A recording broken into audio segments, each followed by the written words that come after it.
I'm Gaz from U-zit Bait Innovations. I'm going to have a little talk with you about how I use the cloud and the spod mix.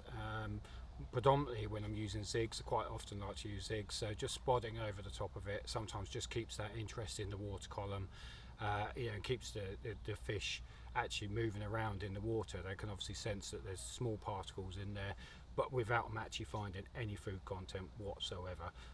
It also obviously gives a cloud in the water, so it's a natural, for them it's a natural area to come to, because all of a sudden you've got a cloudy bit of water there, and the rest amongst a lot of clear water or whatever else. So the way that I do it is I just have a bucket of just water there, and then I use the cloud liquid. Now I've got the peanut one here. Obviously we do the bubble gum, we also do the krill one as well.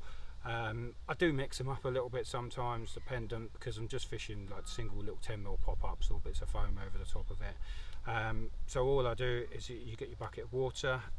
I'll add into there the powder cloud, and I give that a mix around. Now it's going to be a really gloopy mix, quite watery,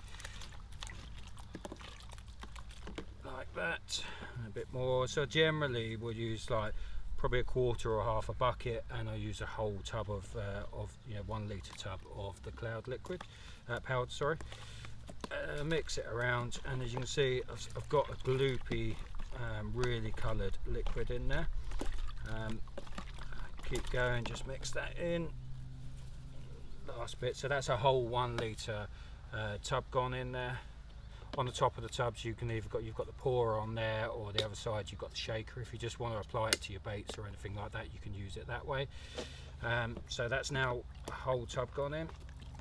Just mix that up really well, so you get no lumps or anything. As you can see, really gloopy. Now what I'll do is the spod mix, so the SS mix. It's a vanilla and almond flavouring in there. It's very fine particles. There's a mixture of fine particles and slightly more. So there's little bits of chopped maize, hemp, and then there's blended nuts and all sorts in there. There's it's a really nice mix. I don't put too much of this in there because I don't want too much bait or as such or anything they can find. So a few scoopfuls in there, that's probably enough, and that's literally that. Probably would drop down through the columns, whereas the powder cloud will sit up in the water column a little bit. Just mix that all around, and all I've got, if you can see just in there, I've got various seeds. Well, they'll drop down through the column, whereas the cloud will come up. I do also add a bit of the liquid cloud into there. So with this, you give it a good shake up, you put that in.